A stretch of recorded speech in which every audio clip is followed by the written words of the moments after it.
ابو لہب کافر تھا۔ اس کی ایک لونڈی جس کا نام ثویبہ تھا، جب حضور صلی اللہ علیہ وسلم کی ولادت پاک ہوئی تو اس لونڈی نے آ کر ابو لہب کو خوشخبری سنائی کہ تجھے مبارک ہو، اللہ نے تجھے بھتیجا عطا کیا ہے۔ چنانچہ ابو لہب نے یہ سنتے ہی شہادت کی انگلی کے اشارے سے اسے آزاد کر دیا۔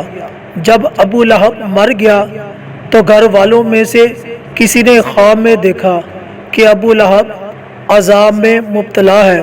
پوچھا کیا حال ہے؟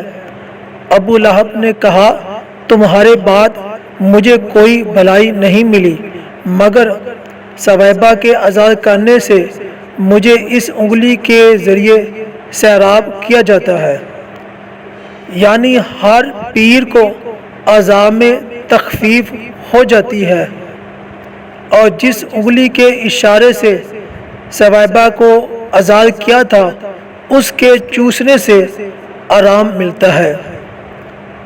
حضرات محترم، معلوم ہوا کہ اگر ایک کافر ولادت مصطفیٰ صلی اللہ علیہ وسلم کی خوشی کرے تو قبر میں اس کو بھی فائدہ ملتا ہے، اگر امتی ہو کر خوشی کرے گا اسے کیوں نہ فائدہ ملے گا؟